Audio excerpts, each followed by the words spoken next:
There is no backing because it is Howling Abyss, and we should be having a good fun time. So, with that out of the way, we're gonna see what they're gonna pick, and we'll see how this goes. I'd also like to state that we are on match two instead of match one. So it's I am Hello Iron Bird versus Taco 1518. hmm All right. So with that, yep. So that's also a good point to note. So it looks like they're considering picking Karma and Gangplank. So I'm very curious to see what people pick because it's a mixture of I want a champion that's good at dueling with a champion I'm comfortable with. Because, obviously, like, I could be the best Skarner in the world. He probably isn't very good on this map. Uh, so, people may have to go out of their comfort zones. I know, like, if you main tanky junglers or something like that, you might be a little bit weaker at this, but it'll be curious to see what people switch to and what they change to. I'm curious to see about that. So it looks like Taco has locked in Katarina. Katarina, if anyone is familiar with her, can kill people pre-6 if she takes advantage of them, but it takes an incredibly skilled Katarina main to know how to do that, and in only in certain matchups. She actually has more kill potential at level 6. I'm not entirely positive how effective she'll be at getting a kill without getting items in the back, but it is worth noting you start with a lot of gold on Howling Abyss, so she may very well have the power needed, and it looks like she's against a Fiora. Alright, so Katarina has Ignite, Fiora has Heal. Alright, so what are your thoughts on this matchup? Tell me what you think we can expect to see from this.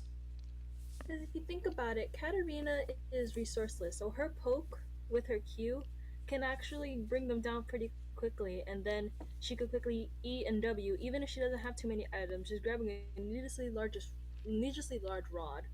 She can just poke them down until they're decently low, ignite them, jump on them, and then W for the Q proc, and possibly get the kill pretty easily.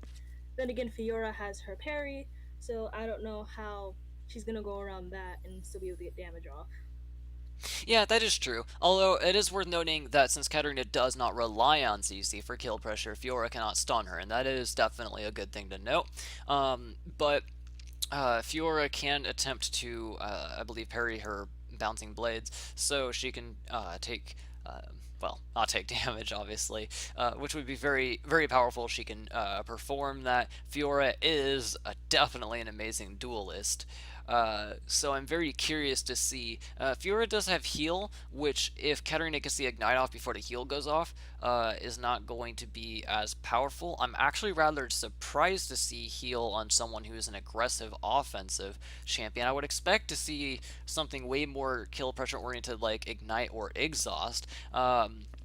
I think exhaust would actually be probably even better, possibly, but because you can do everything from making your own strength, making yourself stronger while lowering their all in at the same time.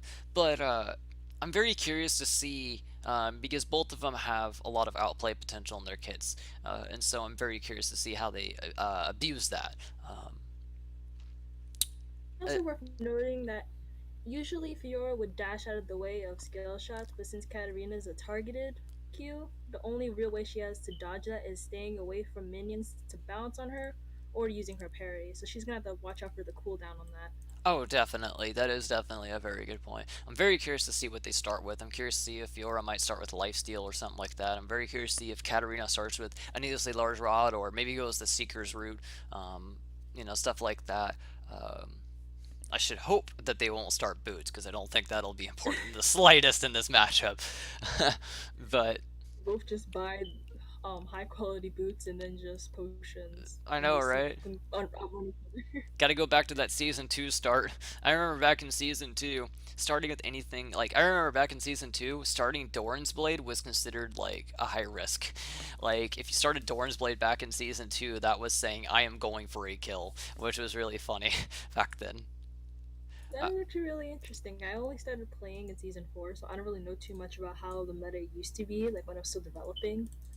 That's actually a really funny story. oh yeah, okay. So it looks like you're a little quiet. So I'll raise your volume a bit. Sorry about that, folks. All right. That should be a lot better. Speak. Hello. Whoa, that was way too loud. Okay, let me lower you down. Okay, okay, I overcompensated. Okay. Great job, buddy. Great job. Okay, that should be good right there. Okay, so, and then let me erase. Alright, so, yes, I am great at this. So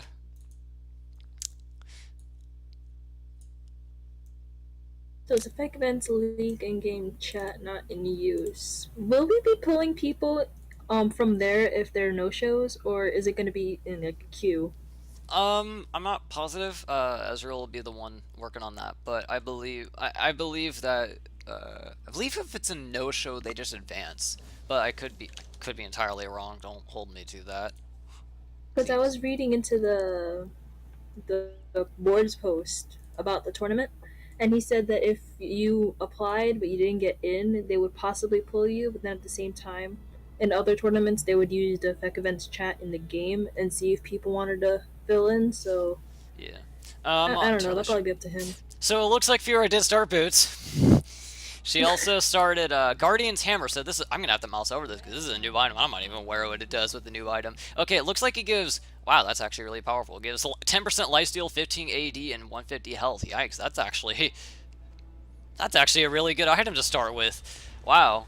Okay, I guess level 3 you start with that. Yeah, so back in season 2, basically everyone's movement speed was lower.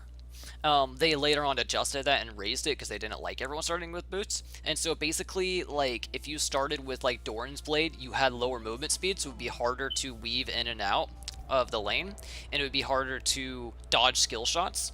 And so you were basically saying, "I'm going to get a kill and snowball off of it." So it was rather interesting times.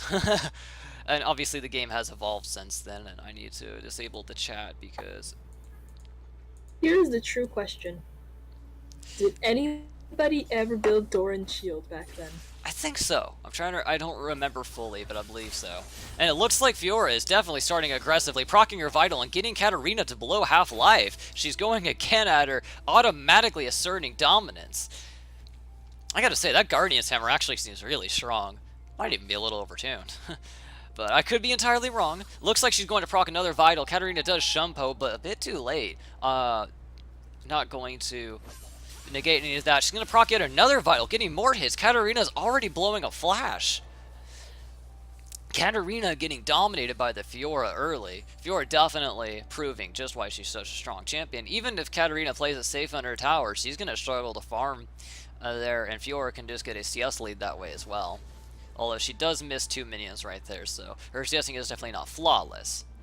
Katarina appears to be lagging some. Either lag or she's playing mind games, but I think it's just lag. Yeah. Lizzie blew her other healing pot. She should have saved that for later, I think. Oh yeah, definitely. Still, Fiora is showing no mercy, getting immediate damage on the Katarina. So today we have the low elo brackets, and tomorrow we have the high elo brackets. So stay tuned, folks. We'll definitely have both of them, and then we will be continuing the 1v1 tournament next weekend.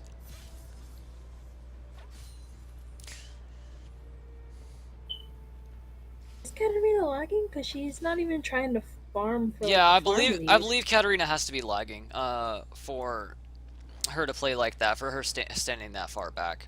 I see some. I heard something in the chat, although I can't see it with it disabled at the moment.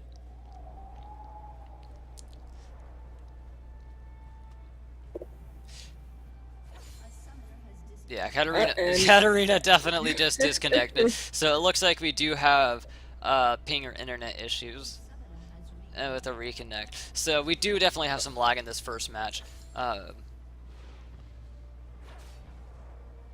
Might be an easy match for Fiora to get ahead. Definitely so. Um, So, with that being said, I'm not entirely sure what to comment on that. But okay, so let's talk. What other champions do you think might be seen just based off of power picks and what their strength level is, um, as far as Howling Abyss this 1v1s? might be this might be because I'm a little bit salty about what happened, but I think Darius might be a good 1v1 because I That wasn't right, I swear. Yes, that was definitely interesting to watch. But I think Darius would be good against more bruisers. I'm not sure how he would do against others. Um, I can see Poke Mages ruining his day on this mode. Someone like Lux might be Especially, able to take advantage of him. oh, definitely. What you also have to remember though is that even if he has a poke mage, if he can just grab them and then Q, he has really good sustain, especially if he also buys potions. Oh yes, he has to get his Q off right though. If he doesn't get his Q off right, then he is going to lose the trade. For instance, if he pulls a Lux in and then he misses his, if he gets the Q off but he doesn't get the enhanced damage and heal, then what's going to happen is he's going to. Katarina does actually respond with a bit of damage there, but. Katarina, if Katarina can get past her lag and actually pull out a kill here, she still does have potential to win this. But Fiora took a turret shot, so now she's around half health as well. So they're on even playing fields. Though Fiora's a slight bit more tankier than her. she also has lifesteal on her, so that's also worth noting. That being said, it looks like they are going to go aggressive. Katarina's going to have to blow a flash. Uh, it is rather It's sad. also worth noting that. Oh, I'm sorry. You can No, go. go ahead. Worth noting what? worth noting. It's worth noting that Fiora is almost a 50 CS, so if Katarina doesn't start trading and poking her backwards, then Fiora's probably not even going to win from a kill. She's probably going to win from farm. Well, about that, Fiora is going in and she does get first blood. Oh, Fiora is our first victor. never mind. Oh, poor Katarina has lag. Yeah, that always sucks. Let's leave this up the next match.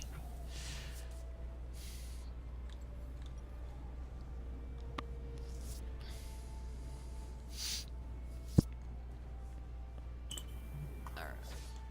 It was interesting Yeah. because once Fiora turned 6, she could instantly pop all. She could pop all 4 vitals if she has mobility and they're closer to her tower. So the key is that if she lets them push in, turn 6, she can instantly jump on them and get a lot of true damage off. Oh, definitely. Oh, definitely. I do think Fiora is definitely a very, very strong pick into this matchup. So, Title is the duelist. yep. All right. I'm gonna hit up Ez.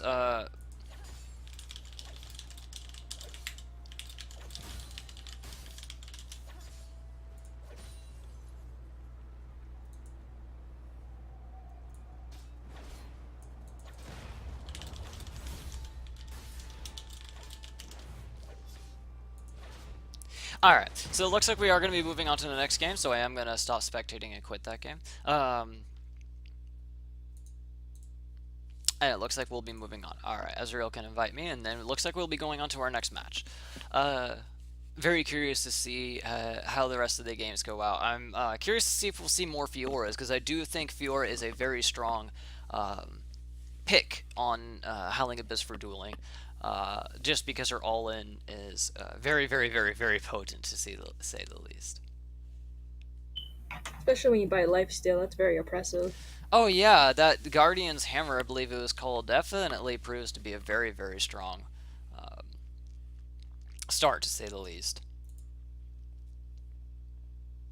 I can honestly see a lot of ARAM meta champions being very strong, kind of like Lux, because those champions just excel in small spaces where they can just close you in and burst you down. Oh, definitely. And on top of that, um, Lux, if anyone attempts to all-in her, she has her binding, she has the slow, she has return damage, so she can return fire. She has her shield, so all-ins are very hard for her. So if she chooses, she can also she can also just attempt to AoE clear and just try to do a farm lead. As a matter of fact, if it comes down to a CS game back and forth, not only does she have her I believe it's Lucent Singularity, her E, to clear, but she also has her Final Spark, or Finalis Funkin, however you want to say that one, to ult clear the wave. So if it comes down to, both sides are at 90 CS and they're trying to finish it, Lux can ult the wave and get the final mount in a CS race to the finish. So I think Lux is actually a very, very powerful pick if the player is competent with them and knows how to use Lux to their fullest extent. Oh, and I The believe. only thing. Oh, sorry, you can Oh, I go was just ahead. gonna say I forgot to change the overlay rip. Oh, rip. I was just gonna say that while Lux has really good wave clear and farm, you also have to remember that mana regen is very limited in the early game, especially because you can only buy one item, and Lux is very mana hungry kind of mage. Oh, that is definitely true. That is something to take into account. Of course, you could just be a man and just start all Doran's rings. True. Or just get Chalice and then rest is just Doran's. Ah, why get a chalice? Just start all Doran's rings. Period. Everything's just gotta be a Doran's ring. Do the passives even stack? Yes, Huh, I actually didn't know that. that's why double Doran's ring is pretty good on Summoner's Rift for if you want to keep wave clearing and keep dominance. That's why you'll see a lot of people get two Doran's rings sometimes. You don't see as much anymore, but just because you see stuff like the Lost Chapter, which has flat mana in it, but you used to see a lot more. You would see people would start double Doran'ing for mana sustain and lane. It's a little bit better now, and so it's not 100% reliant on it anymore. But you used to see it all the time. But Lost Chapter kind of typically fulfills that need nowadays. Mm-hmm. Especially with when you're building Rod of Ages, that also helps too. And didn't Yeah, they like buff that at least even a little bit? they actually recently nerfed Rod of Ages. Oh, they did. Yep, in the last patch they nerfed it by it cost 100 gold more. I still I don't think the 100 gold change is enough to say, ooh, I'm not gonna get this anymore. I'm gonna alter this. I think if you want Rod of Ages, you're still gonna want Rod of Ages. I don't think that's enough to deter people, but I do think that's just enough to just to change just the value of it. It was really interesting. A lot of people harp on Riot for making the 5 AD changes, and it's become sort of a meme. But I think people don't fully realize that this game is micro tuned to not macro, like for the most part, and so a lot of things seem to be down to um, like if you just fine tweak a little bit, like people don't realize 5 AD is half of a longsword, and half of a longsword, I believe longswords are what 350 gold, and so if you take half of a longsword, that's 175 gold, and if you take that into a minion amount, each minion is worth around 20 gold, and you realize how many minion value that is to get that 5 AD. When you subtract or add 5 AD to something, you're actually talking about quite a few minions. That's actually quite a lot of farm. And so people don't realize, like, oh, that's actually kind of significant when they're adding or subtracting 580 to an ability. And then you take into account that, 580 on every auto attack, they might have armor, they might reduce some of the damage, but even if you're getting 3 damage on every auto or something like that, let's just pretend it gives you 3 damage on every auto, then, you auto attack twice, that's 6. You auto attack 10 times, all of a sudden that's 30 damage. That starts to add up. And then you take in a regen, of course, but then that's just auto attacks. You're not even taking into consideration AD scalings on your ability. You're not taking, where you might have AD ratios as well. Stuff like that. So people might. So yeah, it does look like if someone doesn't come back within 2 matches, we may have an auto victory if someone is AFK, but we are going to wait a little bit on that, so they may have a later match. But yeah, so a lot of people are don't fully realize or recognize just how much changing the goal value of something or changing the numbers of something, even by a small bit of damage, actually can mean. A lot of, like, you always have those fights where you're like, wow, they survived with 20 HP. Well, that's what it comes down to. Or wow, they survived with 40 life. Well, that's what it comes down to. And you nerf an ability by 10 damage, and they use it 5 times in lane or something like that. That adds up. So Every single bit of damage adds up, basically. oh yeah, and so they nerf Rod of Ages by 100 gold, which is like roughly 5 minions.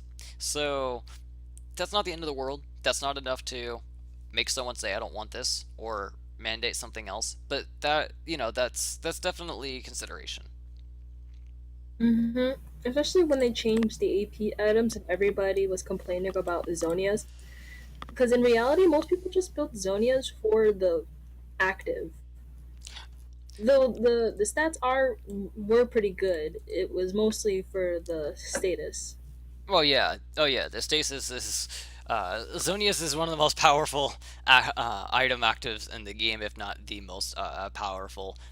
The only one that was able to really compete was QSS before the nerfs. Uh, Zonia's stays. Yeah, That's why Zonia's has been uh, problematic to balance. I don't think Zonia's is a problematic item. I think Zonia's is a very interesting item in that it has a risk reward to it.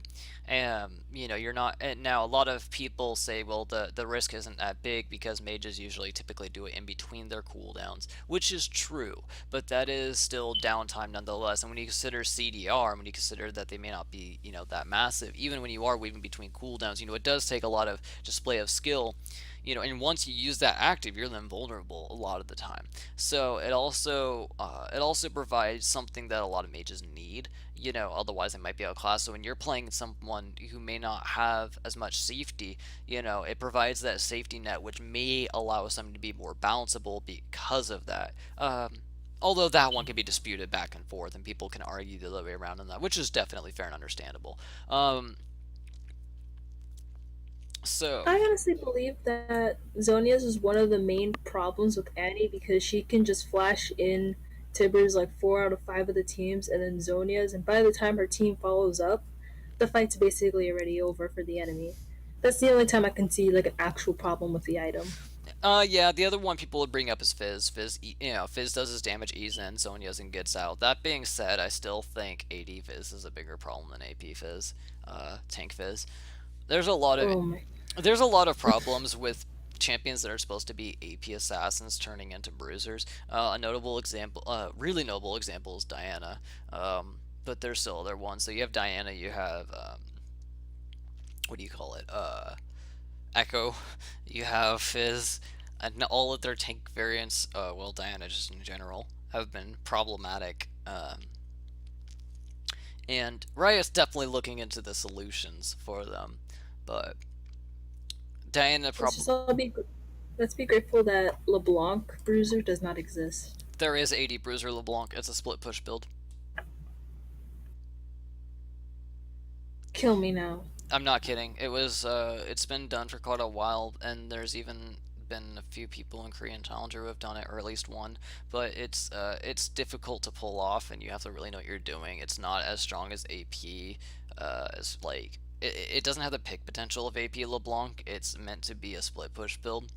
I don't know what the current build is for it. I know you used to go Static Shiv, Trinity Force, Tank, and uh, you would basically just split push really hard with Static Shift for the AoE proc, and you just this was before Ludens came out. That is worth noting. And then you would go Trinity Force procs for the damage taking on the turrets, and then you would be really really hard to catch because you would build durable. I mean, you build durable on someone who has multiple dashes. It's rather hard to deal with you as a split pusher. So it was a pure split push build, like I think Trinamir. So who is uncatchable. So Oh, I yes, I am actually very glad that that does not exist in bronze, or at least I haven't seen it in bronze yet. you won't see it likely ever. Almost no one, very few people know of its existence, and even less people do play it regularly, and even less people can actually pull it off. I played it for a bit, and I actually did enjoy it, and it is something I have been always had in the back of my hand of considering playing more, as it is a very fun build, but it's not easy to pull off. It takes time and dedication to learn how to do it. So, but it is fun. So give it a try, folks. Give the cancer a try. No, you do it, I will hurt you. It's not right to another human being to do something as that. It's like nobody appreciated when you played tank echo jungle either. Please don't do it.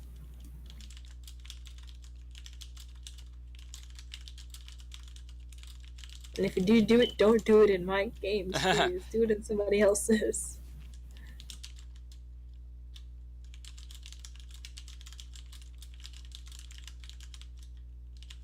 I'd also like to bring up to the stream that sadly Dark Star Thresh has been disabled, so you will not be seeing any flashy Thresh skins. Well, that flashy Thresh skin in the tournament. I have not seen that Varus skin, but it does look pretty cool. I do think the skins are very neat. I also think it's funny that Varus, one of the edgiest people in League, uh, Gets a very dark skin. So he went from being edgy level 5 to being edgy level 7. Looks a little bit of an update. There are some no-shows, and so there are going to be a few people who are going to be automatically moving on. It looks like there's going to be some people who, because their opponent did not show up, will be moving on to the next round by disqualification for their opponents. That being said, even though Laughing Fish and Nate 800 are moving on, guaranteed, it does not matter who wins this. Both of these are moving on because their opponents have not shown up. They are still doing a 1v1 for show, so we will have a wonderful show. Despite who wins this match, we are going to see. See them go at it. But just keep in mind that despite who wins or loses, both of these will be coming out. Will be coming out ahead because their opponents did not show up, and we do want to stick to the ruling that we laid out. So if you do not show up, then you auto lose. Um, That was so the fastest champion select I ever. I know, right? So we have Yorick and we have Jin, and I'm not gonna lie, Yorick is uh words aren't necessary here, folks. I feel like I have to voice my disappointment. Oh my god, I can't speak today. I'm sorry. No worries. I am very disappointed in you, Laughing Fish. Where's the Garen? Where's the Demacia? Yeah, I mean, you have this. They both automatically win. They both go on. There's no threat of losing this match. They both get to continue on. They both get to move on. And you pick one of the most oppressive champions in the game, the only one that is not even allowed to be on free week rotation because they don't want new players to go against it or to play it. They don't like it is so bad of a champion that Yorick is the only one in the entire roster who is not allowed to be free to play because he is that much of a problem. And you pick him 1v1 in a match that doesn't even propel you further. I applaud him being that sinister of a person and that sadistic because it, I it just it takes a special kind of person to pick Yorick in those circumstances. I think a special type of person to pick York and then intentionally not troll. Even though I feel like there's going to be a few mastery emotes spammed in there somewhere if he does have them. I got my rank 7 Kindred Mastery like a day ago, and it made me so happy. And so, of course, I did the kindest thing ever, and I made sure it was auto bound to my queue by editing in game files. I edited in game files, and so every time I do my dance of arrows and do my little hop, people see my mastery display. And so I get to rub it in all of my enemies' faces. Oh my god, I didn't even know you could do that. I want to do that now. I'll show you how after the shoutcasting you have to edit your in-game files. Oh boy, I'm Yep, actually very excited. I will show you And how to do it. I want um, to be able to do it like every single time I use my tibbers and just jump on people's faces. you can have it bound to your R. You have to edit in-game files because you're not allowed to have two commands bound to the same ability or to the same key press, and so this bypasses that. It is worth noting it is not bannable. It is not ban worthy. Don't worry, folks. You can't get in trouble for this. Because it's not giving you a significant advantage, right? It only bans you if you're having a significant advantage gained from it, and it's not giving you any whatsoever. Like, but other than tilting your opponents. I have had people threaten to report me for quote unquote hacking the game and quote unquote spam, and I'm like, I don't think you know what hacking the game means, and using your mastery emo is not spam because it doesn't bypass the timer. Like you have an internal cooldown where you can't use the mastery constantly. Like you have the internal cooldown where you once you use it you can't use it for a few more seconds. That doesn't get Yeah. that does not get bypassed with it. So.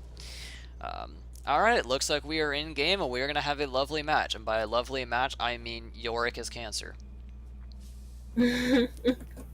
I mean, he's been digging up bodies for a while. I'd be afraid if he didn't have anything wrong with him. So, yes. So, that is very true. And so we see I'm Yorick sorry, I'm bad at jokes. So we do see that Yorick does start the tier because Yorick does have significant mana issues. He also has a long sword and cloth armor. We see uh, Jin does start with that Guardian's Hammer, I believe it's called. Yes, the Guardian's Hammer, which to remind people, including myself, has 150 life, 15 AD, and 10% lifesteal, which is um, very solid stats. That's that scares me. Looks like they're already starting, and Yorick is showing why he's a cancer champion, automatically beating up Jin, going for the all-in. If he throws a snowball, which he does, he can get more damage off. Jin blows heal, and Jin is already finding out why that champ is not fun to ever lane against or go against. He's going to blow his flash. He has no flash or heal by the 1 and 10 minute mark. Because Yorick is that much of a fun champion. Keep in mind that Jin has very solid offensive stats built, and Yorick has a tier, and yet Yorick is still doing this to him. Notice how Yorick is almost killing him under tower, because this is a very joyful champion. He has the power of a Mumu with the tear, and it's giving him Yes. strength. Yes, definitely. You ever see Yorick just giving him another ghoul? Not even caring if Jen kills it and possibly gets a bit of gold from it or gets a CS from it. He doesn't care if he gets him a little bit of CS because he's Yorick, fuck you. Jen, Oh my gosh, I don't even know what to say. It's just Yorick is Yorick, man. they did increase the snowball cooldown while they lowered the cooldowns at this patch of everything else. So flash and heal come back up more and all those other good things. Clarity comes up more and everything else. But the snowball is higher cooldown than before. That being said, his snowball is already back up, so anytime he feels to, spread his cancer to Jin, he is free to do so, assuming he lands it. You know, what a kind guy. Now, Jin. Even with Jin's lifesteal, he's just it's not a fun day for him. Oh, of course not. Of course, Yorick has built-in sustain because with that kind of early game damage, and early game spam, he does deserve Oh, that sustain. However, Jin what? does actually get a lot of damage. Yorick is rather careless and does take a lot of free damage, and even though Yorick's cancer, even cancer can be cured. I did not expect that. I thought that Yorick was just gonna win hands down. Well, it looks like cancer can be cured, folks. Yorick was taken out. And that does leave Nate the winner.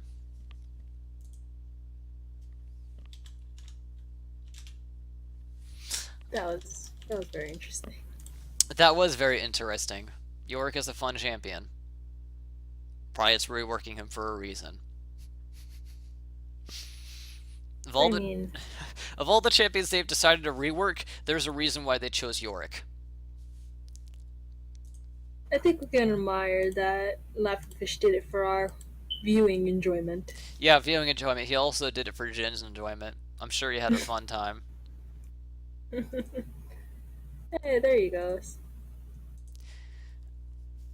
Okay, so it does look like while Solid Poo was AFK for a little bit, he is or she is back, and so we are gonna have the match between him or her versus JGI Samus Aran. And so not everyone's a no-show. We do have two no-shows, but this one is not. We counted the others as no-shows because they were completely offline. They weren't marked away. Um, so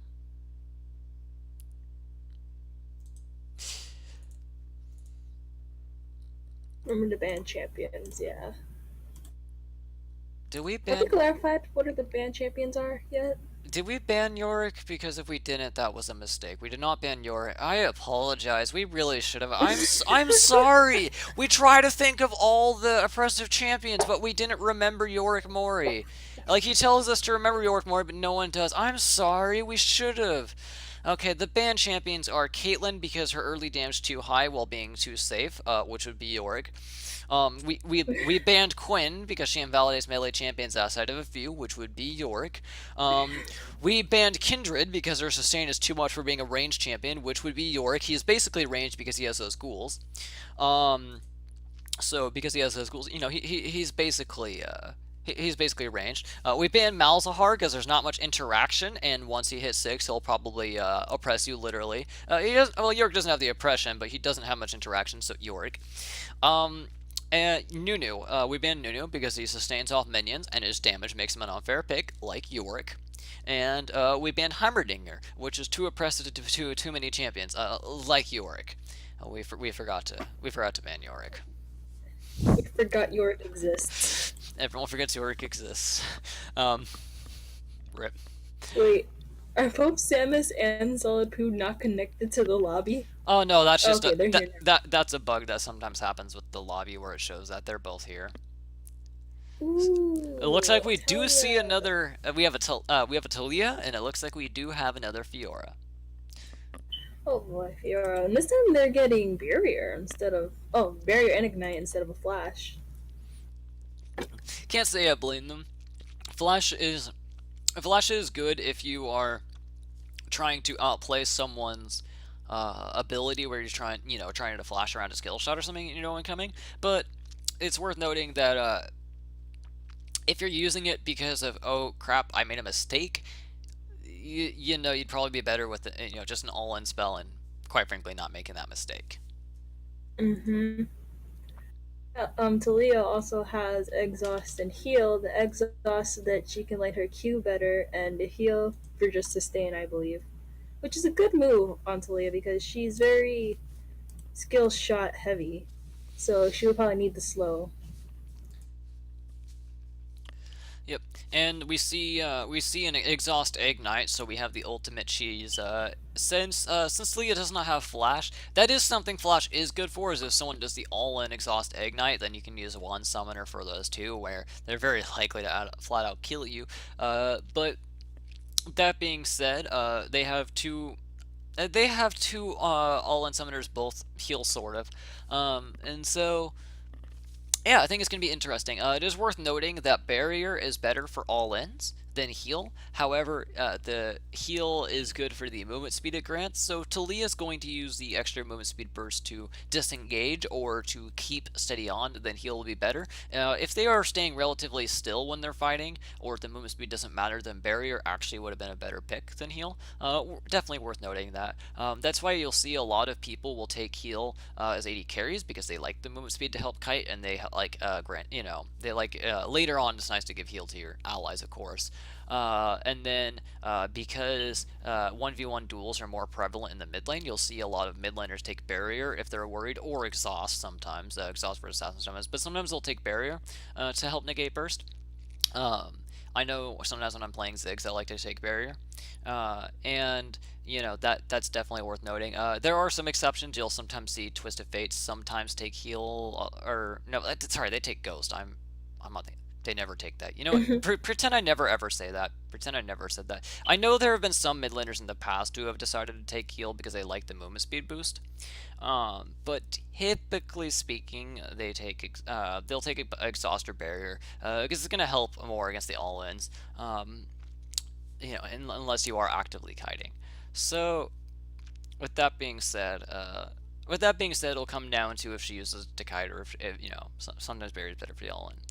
But yeah, I think we're gonna have a good match. I want to see how Talia does. It is worth noting that Talia does not have a combat ultimate, so she's gonna have to rely on her sheer power from the rest of her abilities. Whereas, Fiora does have a combat ultimate, so that level 6 spike is going to favor Fiora immensely. So Talia will have to be very careful about that. Talia's ultimate is good for closing someone off if they try to disengage, though. So if used properly, so that is something worth noting. What do you think is going to happen in this match? Do you have any foreshadowing? What can you foresee? I believe that Talia has a lot of control over the map. She's a very heavy control mage, kind of like Oriana. So I feel like if she can manipulate Fiora's spacing and get her facing always away from her vitals, she could probably outtrade her before 6. And if Fiora does hit 6 and tries to jump on her, she can always use her ult because her ult is also like a mini knockup. She can use that to help her disengage too, along with the heal speed. That's definitely true, and I definitely agree with that. She does have to be careful about Fiora's parry. If Fiora does parry that, she is gone. So that is definitely worth noting.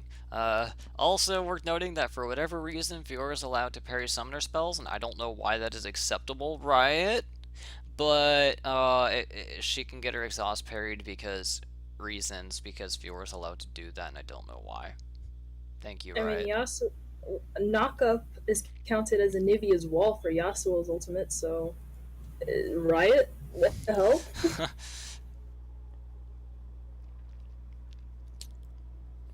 Fun fact: Trundle Pillar does 1 damage. It does? True damage. Does it?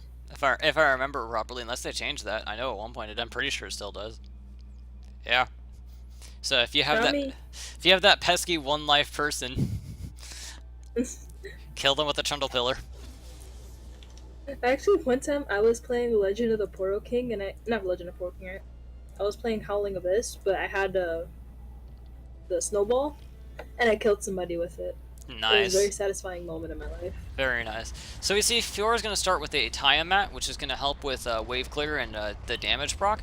We see Talia starting with an Orb of Winter and Rejuvenation Beads. The Rejuvenation Beads are going to help her sustain up with health, along with health pots. We do see an Orb of Winter. Orb of Winter being health, ability power, and mana regen.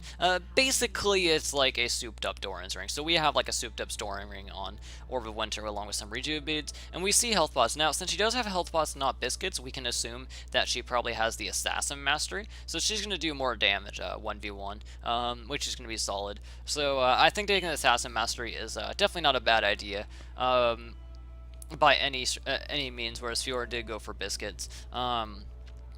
And a Tiamat. It is worth noting that Fiora did not go the Guardian's Hammer, which I find rather interesting. But we'll see if that works out for her. We'll see if the greed for the proc goes in her favor. She does have very all-in summoners, and so since she does have very, very aggressive summoners, that very well could work out in her favor if she gets that in. So that is definitely worth noting.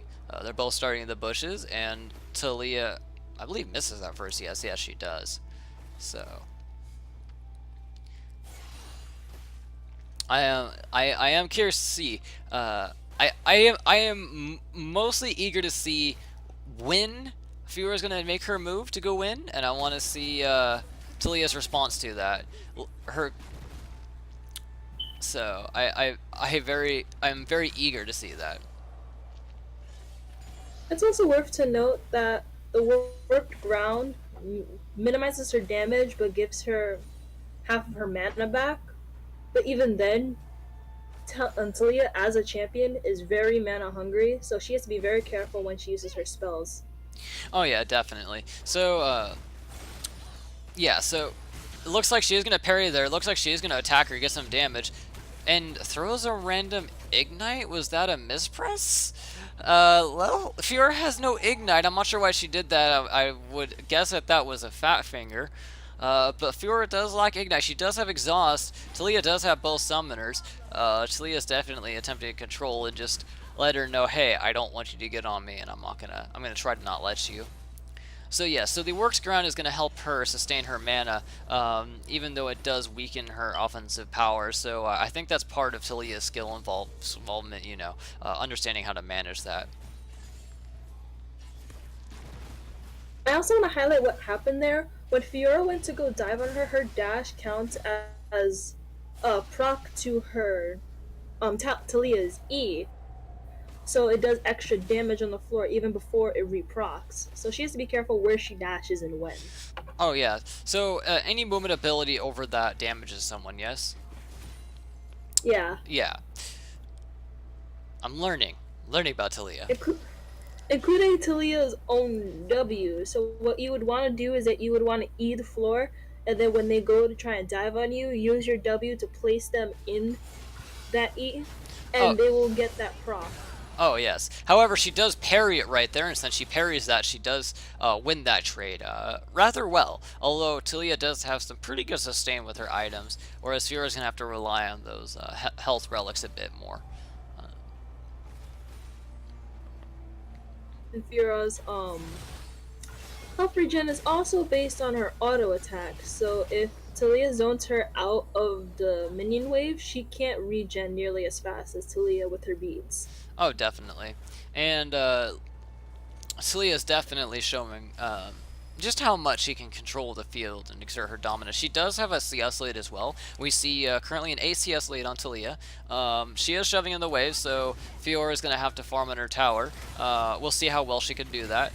Uh, Even with a bit of parry. Okay, it looks like she tries to all in her. She exhausts and ignites, but Talia's gonna knock her back. I think that wasn't smart. I would imagine that you would only exhaust ignite if you were 100% positive you can get on someone, and if you aren't sure, just doing that beforehand is very risky. You need to be on. You need to use every second of that. When you do that, you need to be immediately ready to go on and get that damage on them.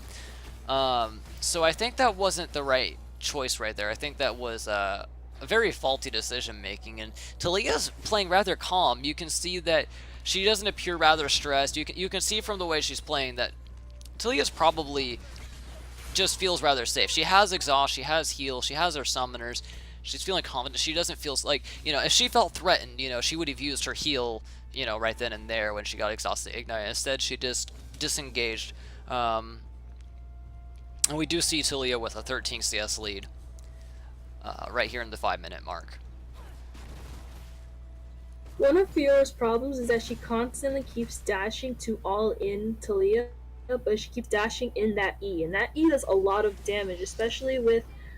I believe Talia has a Thunderlord's proc. Yes, she does. We did see the Thunderlord's proc earlier, and that definitely was painful So for her to that, take. including her E when she dashes over it, is actually giving her a lot of damage before she even initiates a real fight in melee range. That being said, Fiora is assigning to all-in. She does not have her summoners. Talia does have hers, but Talia does heal just to be safe. I don't think Talia had a heal there, but I don't think she's gonna get punished too hard for that. I don't think that was necessary, but uh, that being said, she has a solid 14 CS lead over her. She is maintaining herself. When Fiora all-in, her summoners were about to be back up and she didn't use them. I feel like she should have waited a bit because now her summoners are up but she doesn't have her ultimate. So I feel like that was faulty decision making on her part. I feel like she needs to learn to work around her summoners a bit more. Now she's going in, she's going to exhaust, she's going to ignite her, she's going to go in, she's going to get exhausted back by Talia. Talia's going to attempt to knock her back with her ultimate and try to escape. Fiora's going to dash over and get first blood, and Fiora does win this round. I honestly thought Talia was gonna win Oh, because I did Fiora's too. That faulty was decision making. that was very astonishing. However, Fiora did come back and take advantage of her. It looks like she did a victory dance. And she Yes. won. So Solid Poo will be moving on. That was a good 1v1. Alright. Looks like I'm going to be organizing the next match just because Explorer Ezreal told me to start it up. Because he says he has to restart his computer, so he told me to start the next one. So I will be. I am learning his job. Yay. Okay. Sort of. Okay. So let me see here. Do I need to do tournament draft or just draft mode? I don't think tournament draft's necessary, so I'm just going to do. Wait. No, blind pick. I'm good at this. We're doing blind pick because it's 1v1s. Yes. Okay. Good. Alright. Yes. Blind pick. Alright. I'm good at this. Oh, hey, he's back online. Just kidding. Alright, see, now I can have Explorer Ezreal organize it, because when he organizes it, if something goes wrong, and if something was done incorrectly, we have someone to blame.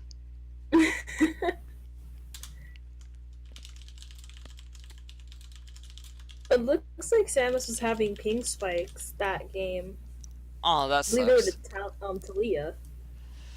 Uh, well, I do apologize to anyone who does attempt to join the tournament and does have internet problems. I feel you. I've been in that position before with other tournaments. I know how it sucks. I know how it feels. I've lost rewards from that before, and it never feels good. So my heart does go out to you because I've been there before. I've cussed out Comcast for it before. I switched to AT&T. Wonder why. But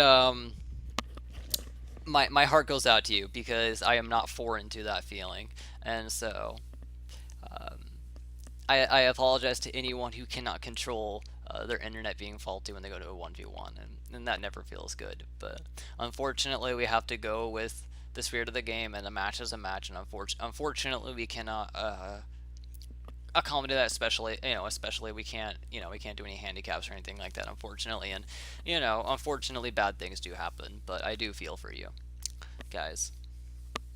If you are in the tournament today, I can recommend you guys go into a game at least with a friend and just see if your ping is acting okay. If not, restart your router, restart your computer, just precautionary stuff to make sure that you're good for the tournament. Oh, you don't even have to go in with a friend. You can just make a custom game by yourself, or you can even use a ping checker online.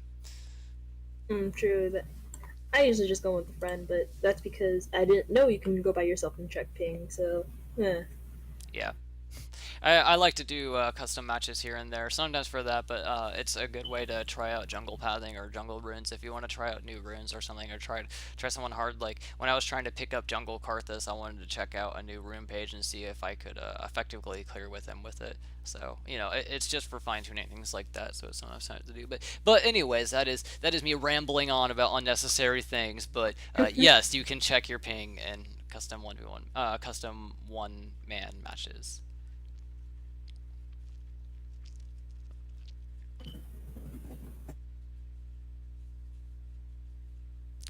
All right.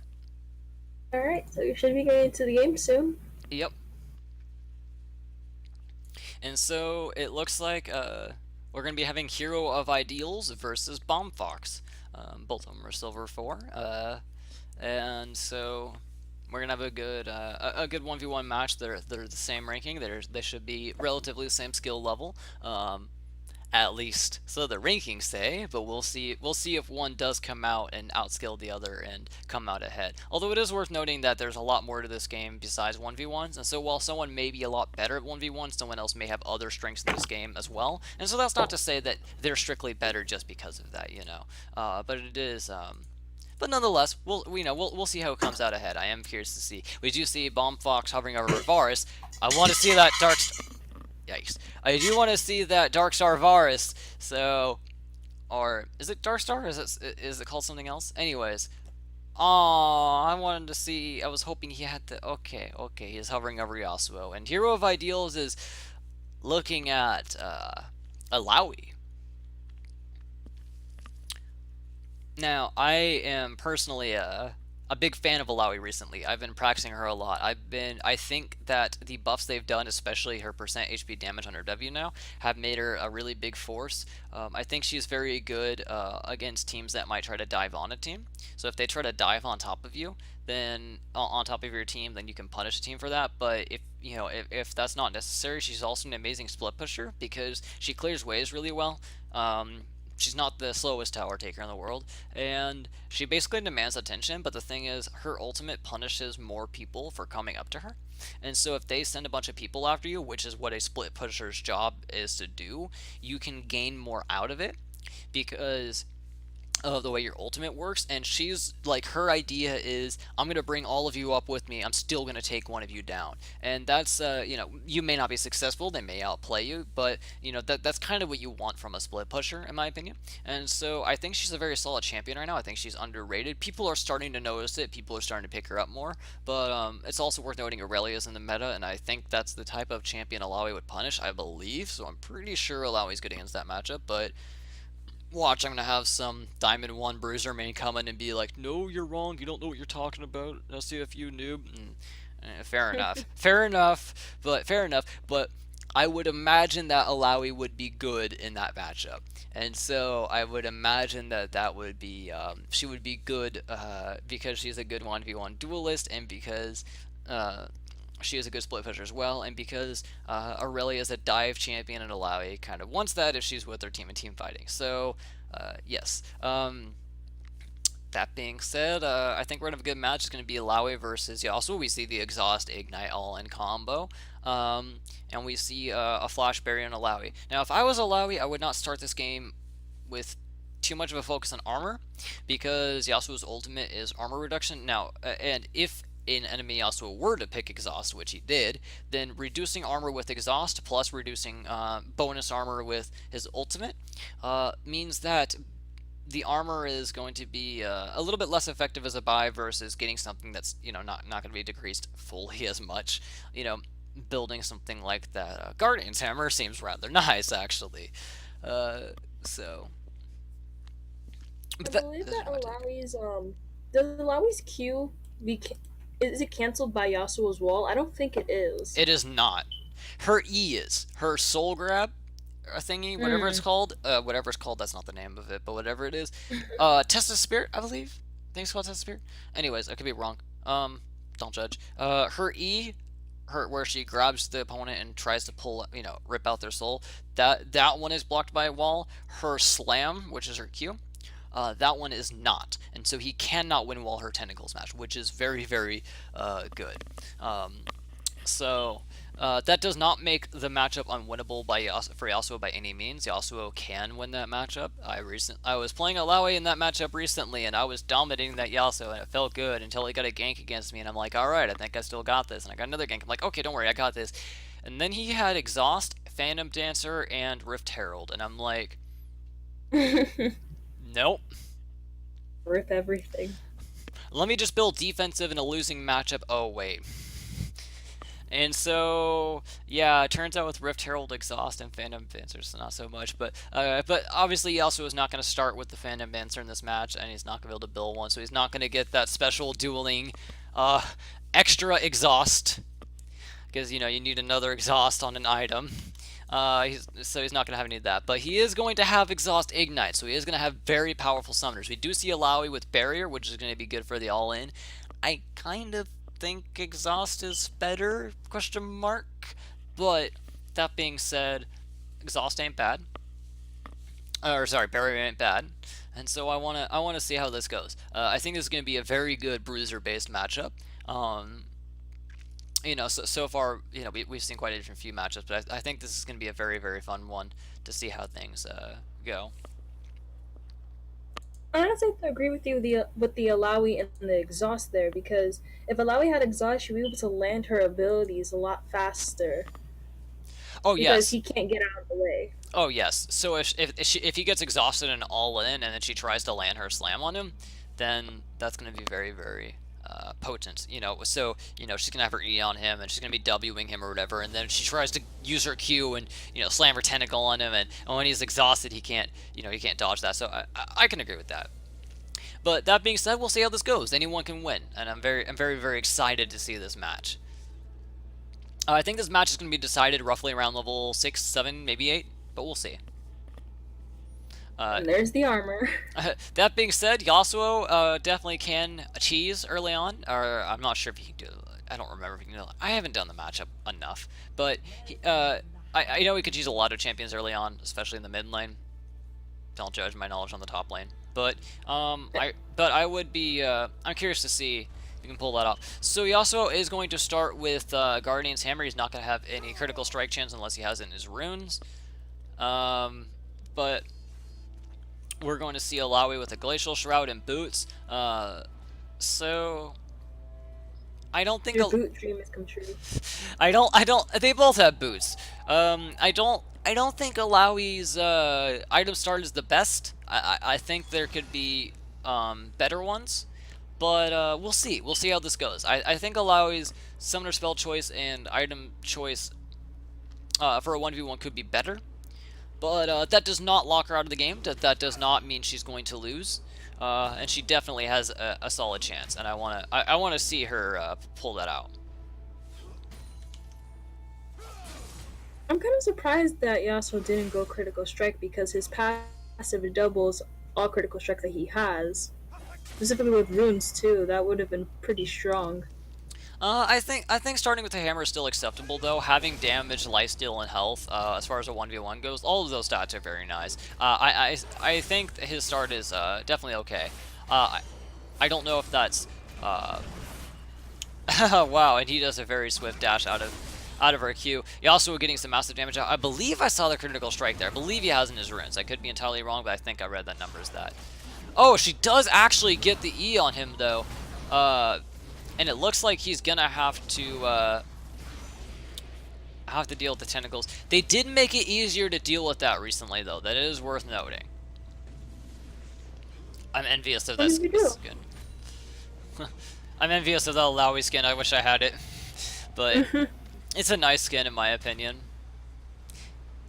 So I'm curious though, what did they do to make Alawi easier to deal with the soul broth. It doesn't I last don't as know. I'm not aware what it's called. it doesn't last as long. It used to last for way Uh, too long. Looks like they're going to be doing an all-in, and it looks like Yasuo is going to have to exhaust her just to survive, but Alawi Slam's going to come down. Alawi's early game damage is just too much for him to handle. Alawi wins. Looks like her summoner spells don't even matter. She just got too many tentacles out, was able to deal with him. that was Alright. very well played. She was able to manipulate his positioning exactly in between two tentacles and then just killed him. I can tell Hero of Ideals definitely plays Alawi off of that play. That was very well done on Hero of Ideals. Um, end. So I think that was excellently. Played out. Um, very skillful display. I was very excited to see that. That was a very thrilling 1v1 battle, and yes, Hero of Ideals definitely was able to predict his movements and abuse it, which was very nice to see. So I am very happy to see that.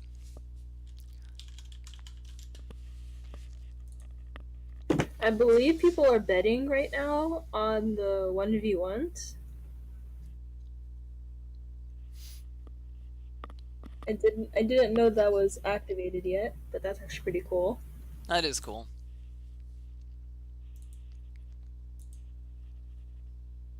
And there's the next one.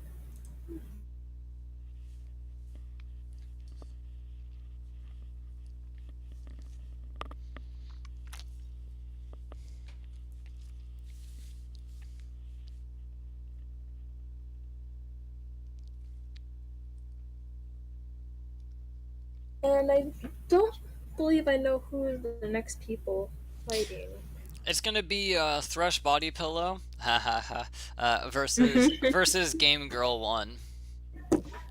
Thresh Body Pillow. Oh boy. Oh, that's the best name ever.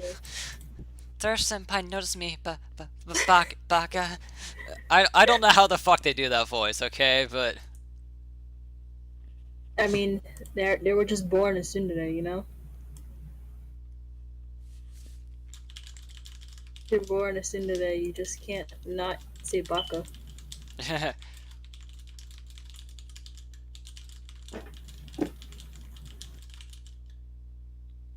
And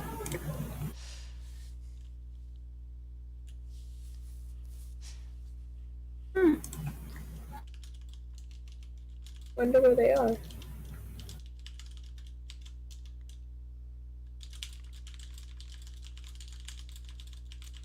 one moment. I'm communicating with Ezreal folks, so just hang tight.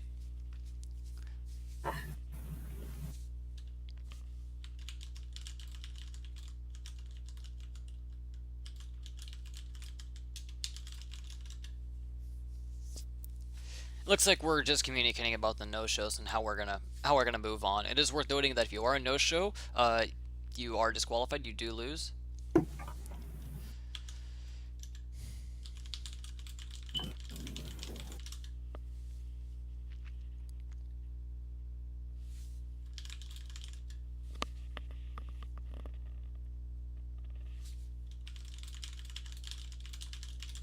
So just hang tight, folks. It won't be too long.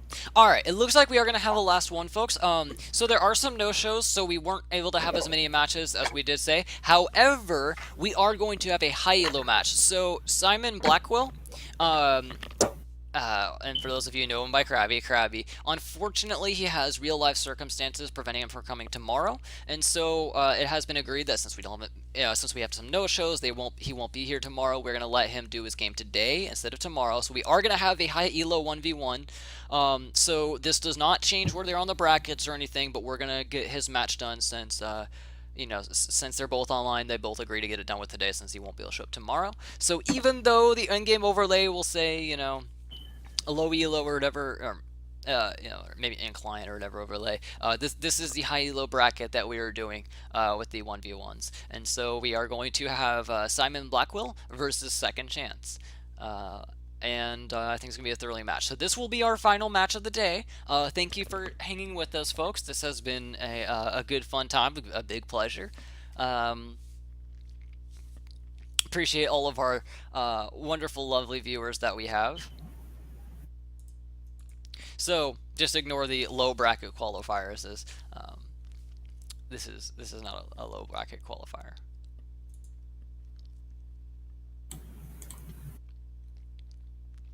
So it looks like we do have another Talia. Simon Blackwell is actually ranked 7 with Talia. I have personally played with this Talia. Ooh.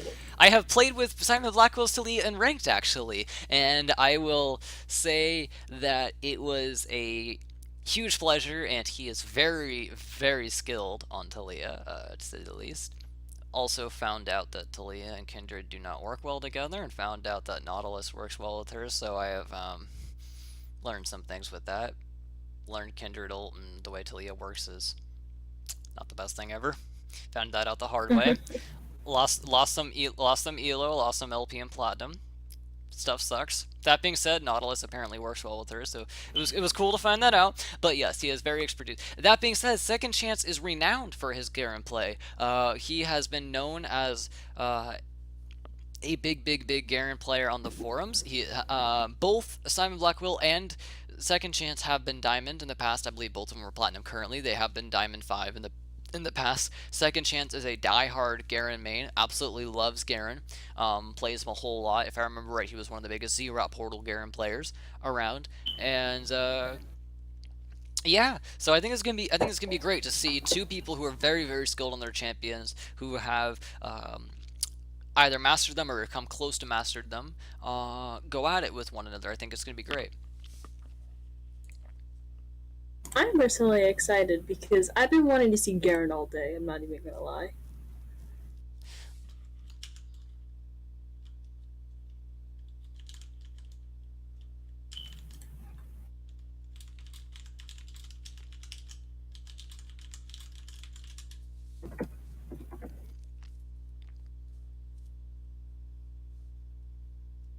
I believe this is the last one today. We are discussing. It looks like we may actually have one more. I may have actually given. Um, Hmm. Okay.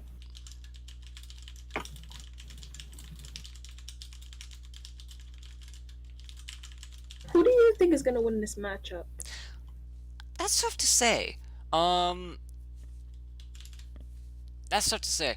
Garen is very resilient, and but I think Talia can, if played properly, can help negate his passive. But a good Garen can typically manage it regardless. I'm not sure if Talia will be able to poke him. The thing is, Talia's all she's more of a control, poke you down than kill you versus an all in. So I don't know. I don't know. I think Garen. I want to say lean towards Garen, but I don't know. It. I don't know. I don't see Talia having a way to properly kill him, and I think Garen can absolutely kill Talia if he gets on top of her and stays on top of her long enough. The question is if that's possible for him. And so it comes down to, can she kill him and can he get on top of her? That would be my guess. Now watch, I can be entirely wrong here. Maybe she can kill him without that and maybe he'll have no issues with it, but that would be my guess. You also have to remember that again, Talia is a very control type of mage. She can manipulate where he's standing. So if he dives on top of her, she could just kick him off of her and just Oh, go back to her definitely. business. Oh, definitely. So after this match, it looks like since there were some no-shows, we're gonna have a for fun match, and so we're gonna have it's gonna be another one where it's just for joys and stuff. Both of them are going to move on. So, but this one is a qualifying. So this one is a high elo qualifier, and then we're gonna have a for fun match, and then I will see all of you lovely people after that tomorrow. Thank you very much for being wonderful viewers. We appreciate you guys having a good time. Love having you guys in the community. It's a wonderful way for us to to bond and join one another and such. So thank you very much for being with us. Yes, this is a lot of fun. I love doing like events like this and having people watch and just having fun. It's really cool. Oh, of course.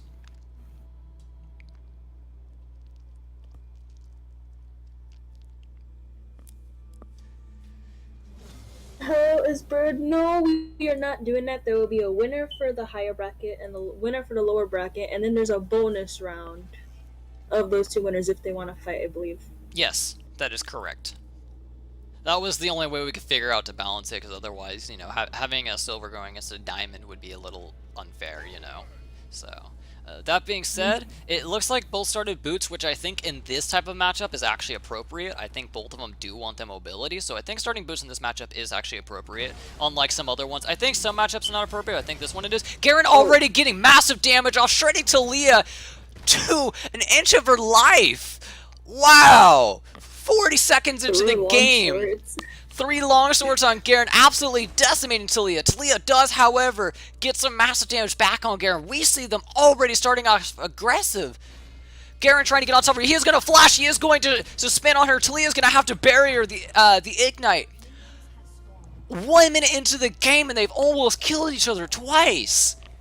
Although Garen is using his passive and regenning, his flash is down, but that massive, decisive strike after the flash with his judgment spin, Garen showing no mercy. I feel as if Talia is massively over pushing and overextending. And Garen's going to get on top of her yet again. She's going to knock him away just barely. We see again and again. Garen's almost killed her several times, and he's going to abuse his passive and stay alive. I also have to say I've not seen Rugged Garen much. I used to not be a fan of that skin, but it looks kind of nice with the update. Huh. It actually does. I did not realize he was even using a skin. I like really looked at it. So he has to be very careful though. If he gets on top of her, and he has to be careful as well. One wrong mistake by either of them, and they're dead. So this is gonna be a thrilling match. Both of them have no summoner spells. Both of them are pretty low life. Garen very obviously going for the kill win.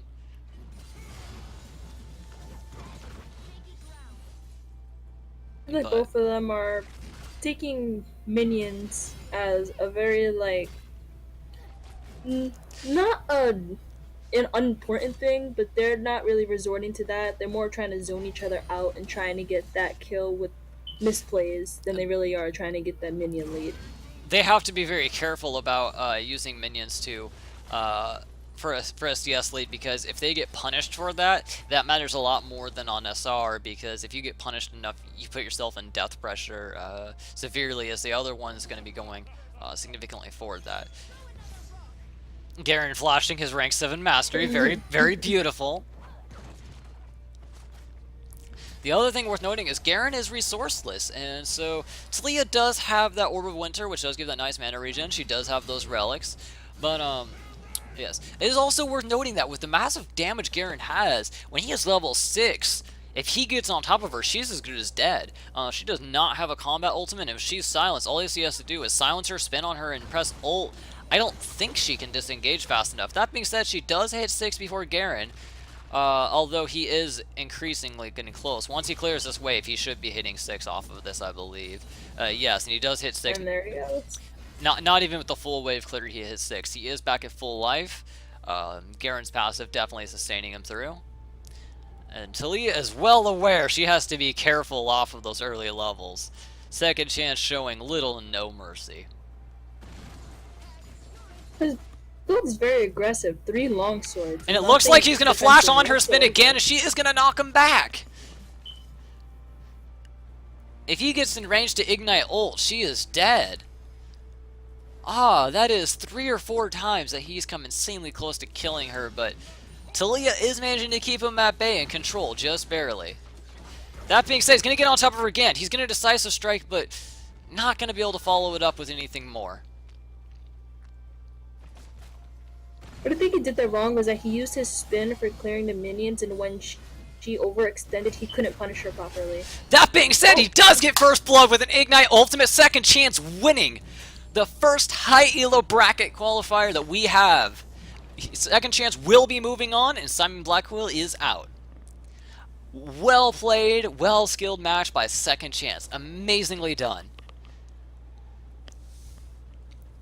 Alright. Now, we do have one more game that is just for fun. Both of these players will be moving on because their opponents got disqualified. But, well done. I was heavily impressed, especially because Talia used her W to knock him backwards, But his ult still went through and was able to kill her. I thought that would be cancelled. No, you can't get away from Garen ultimate unless they changed it. But I'm pretty sure, like, even if you flash once he's mid cast, you go down. Hmm. You can flash over a wall and it'll still kill you once he begins to See, I cast. ban Garen every game. I ban Garen every game. I don't know. I hate the Demacia. Garen OP, please nerf. Please nerf, exactly. And lower elo everything is please nerf, though. Touche.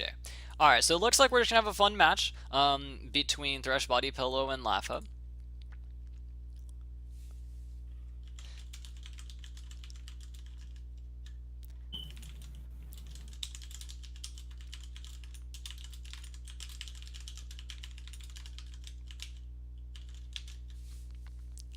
All right, so let's see here.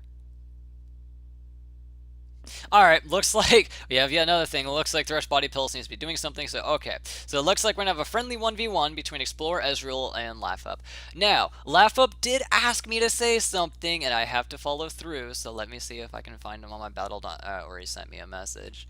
Okay, so Laugh Up did tell me if the match okay. He says, by the way, if I pick Nasus, which I believe he will, you better tell the audience how I've been loving him on Howling Abyss and how I've gotten 900 stacks at 20 minutes. Um, Apparently that buff did quite a lot for Nasus that they did this patch. Mr. Laugh, what is his name? Laugh Up 2? Laugh Up 02. Laugh Up 02. Yeah. Us people who are bad at top and have to play against your Nasus, we don't appreciate you. So he wanted me to convey that.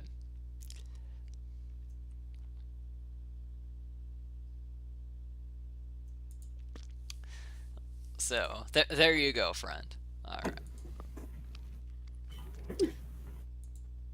I'm very interested to see who wins. Same. I feel like Explorer Ezreal is gonna play Ezreal. That's just an idea. Yeah, just a thought. Also, might have to ban Ezreal. We're not supposed to play in these tournaments as we're not supposed to do this. No, I'm kidding. I'm kidding. This is for fun. We're fine. We're fine. It's a joke because it's just for fun. And there's the immediate of Ezreal. And the Nasus. And the Nasus. It's a Nasus. I pronounce it Nasus, but that might be wrong. It's Nasus. You can one of Renekton's lines, says that. Uh, sounds so weird though. Nasus. It's like you're saying Nah. Yeah. I always remember it, and now I'm blanking on it. Let me look at the Wikia to remember exactly um what the code is. I always have it memorized, and of course now I forget it. So let me look it up real fast. I think his Nasus cannot escape me forever. I believe that's the line. So let me look at his background, but I believe Nasus cannot escape me forever is the line. Oh, there's more, I believe. Yeah, Nasus cannot escape me forever. Yes. If he taunts an enemy Nasus, he also says one of his lines is, "You should have done a better job locking me away, Nasus." Although I haven't heard that one though. Mm, But yes, okay. Nasus cannot escape me forever is one of Renekton's lines, and it does explain that. I'm terrible at pronouncing champion names. Like I pronounce Vigar, and then I pronounce Talia, which I've been trying to correct myself this whole entire tournament to not say because I know it's wrong. Right? Stop naming our champions stupid things. Why can't we have a Bob? I know, right? I like Talia. I really like Talia, but they're like, no, it's Talia, and Talia's fine. Talia's fine. I like Talia more, but Talia's fine, and a name is a name. I definitely have to say it's a very unique name, though, you know? And there goes Vi yelling at me, saying that I'm saying it wrong. Vigar. Wasn't it? Okay, Wasn't it technically Vagar? it's Vagar, but I say Vigar because I don't know. Saying Vagar is weird for me. I don't know. I like to trigger people and say Vigor. Vagar. Vigor.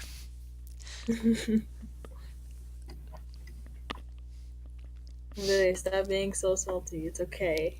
I know you're having a hard time saying Vigar. It's not Vigar. Okay. Vagar. Alright. Vagar. Vagar. Fuck. Vagar. Okay, but yes. Say this is right. Vagar. There goes Tundra Fizz jokes. Via. Wait, How do you even pronounce that? Viagar? Or Viagar? I've never heard somebody say it that way. That's very interesting. Triggered. Oh. Vay says he's triggered. Viagar. I think that was because I said Vigor. Yeah, because I said that. It looks like NASA is going for very aggressive summoners with the Mark and the Cleanse. That if Ezreal somehow, I don't know what he's thinking, but somehow gets Iceborne Gauntlet, even though he can't, he could just avoid that because Ezreal has no slow. Does he? Slow or CC? Uh, yeah, he doesn't, unless, except for exhaust. So I think the question comes down to: can Ezreal keep Nasus down to a small amount of stacks, or can Nasus make short work of him? I guess we'll find out in just a tiny amount of time. Hi, Vay. That was a short joke. Come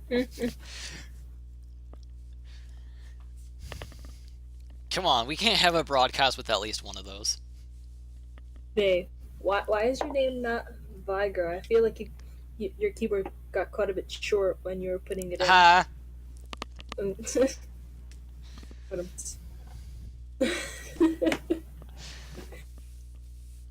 I think he's getting a little bit triggered from everybody making Viger jokes.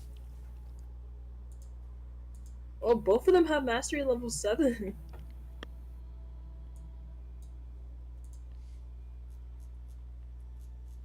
That's kind of scary.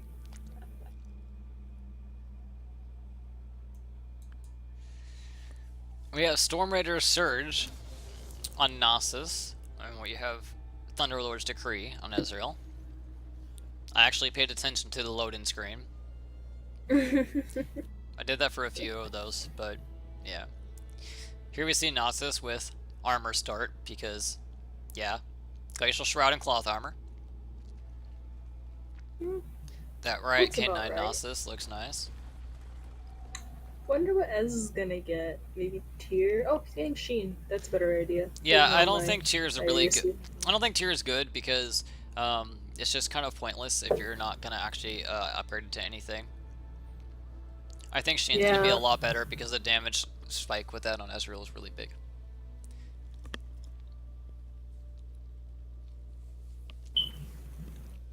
By the way, I have to say, not as a rush item, but one of the most underrated items on Ezreal right now is Gunblade. He uses all the components really well. The Hextech Revolver procs on his Q for a lot of damage. He uses the Vamp Scepter lifesteal. He uses the Cutlass well. And the fully upgraded thing, he heals off of all of his damage, which is very nice. So I think you can situationally get Bork over it if you're against a tanky team, but otherwise I think Gunblade's actually really underrated on him personally, but not as a rush item or one of his first. You get it a little bit later on, but I think it's a good item. I would definitely try that eventually because I play Ezreal, but I don't play him well, so maybe that's why. I got an S rank by jungling him recently. You can. Yes. Sometimes I wonder. I, Sometimes I wonder. I jungled Ezreal and got an S rank, and I laughed really hard. It was funny. If I feel like they're just gonna spam mastery emote every time they use a spell. Looks like they're gonna have an all-in early on. Nasus is showing no mercy. He's gonna go in, and DK, I'm sorry, goes on Ezreal. Alright, well, that was a 2-minute 1v1. Nasus I OP. mean, In the words of Bulbasaur Girl, nerf Nasus. oh, that was funny. Alright,